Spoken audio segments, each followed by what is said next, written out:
Hello, another week, more nonsense, like Groundhog Day. The other day I had a few choice words to say about our beloved Prime Minister, and it seems there were many people who agreed. There are many ways, or many reasons why I dislike Keir Starmer, and his sneaky little droid-like Weasley video that he did to social media to confirm his recognition of Palestine, really, on behalf of the British people, was a real example of why I really dislike the man, and so many others, seemingly. You know, he does not speak for all of us, and most people do not agree that Palestine should be recognised at this moment, and his timing was disgusting. It was done at the time of a national holiday, very important national holiday for the Jewish people, 2 weeks just before the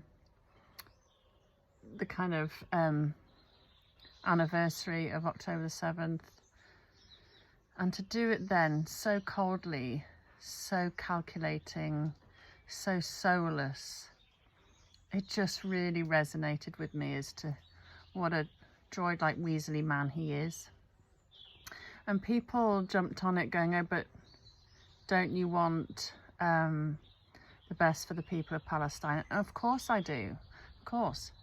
All decent, law-abiding, peaceful people deserve a land to call home, of course. And I think that they have been seen or called themselves Palestinians, I think, since the 60s. Before then, they just saw themselves very much as just Arabs. Being seen as Palestine or naming Palestine is a relatively new thing. And I think also the name is slightly tricky for many Jewish people.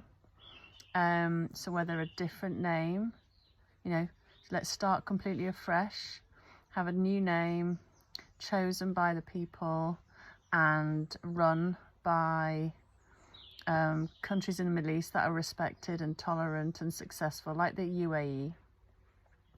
And I think the British and others should all step away and leave them to it. But I think this is not an area of expertise for me by any means. But I do know Israel have offered borders and a state, etc. many times. That has been turned down. I do know that they left in 2005, taking every Jewish person, even digging people up. And yet that still wasn't enough. And every time peace has been broken, it's not been broken by the Jewish people. And lots of people like to throw about this genocide thing. I find it all very extremist language. It's a war. Unfortunately, wars are horrific things and people get hurt.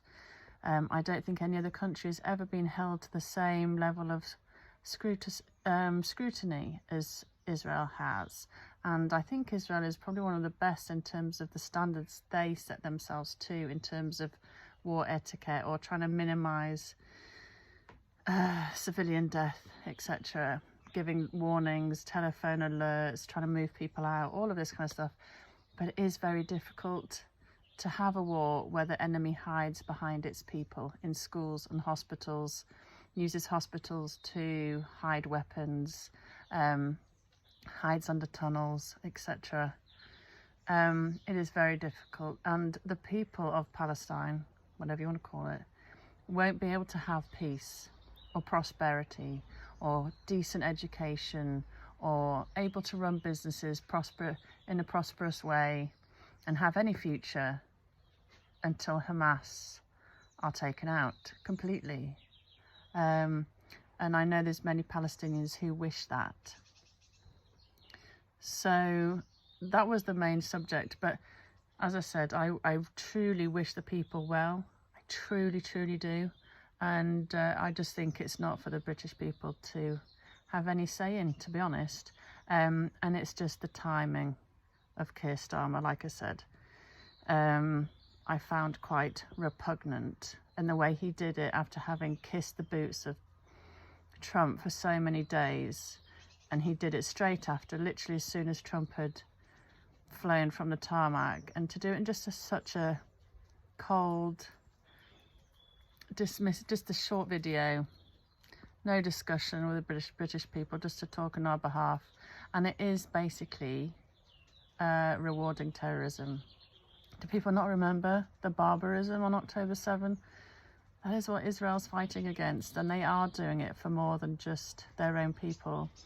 And people need to remember how many Muslims live in peace and harmony in Israel, hold positions of power. They're not racist people. People of all race and creed are welcome in Israel. But unfortunately, that is not the same in Palestine under their current leadership. A future, those people do deserve a future, but now is not the time to reward those people. And Starmer for me is just quite a vile person who stands for so much negativity and division, and everything he stands for me is anti-British, whether it's calling good families, decent people, right-wing, for being outraged at little girls being murdered at dance parties, or whether it's attacking farmers and putting our food security at great risk, whether it's putting our energy at great risk with stupid punitive taxation policies and destroying industries, whether it's selling Chagos from under our feet and putting us at a much weaker position militarily in that area, which is a very hot area to be in, whether it's ignoring so much that China does, ignoring intelligence services about not giving China a hub in London and going ahead with that against our intelligence services. There's so many reasons why I dislike the man, but and it seems I am not the only one.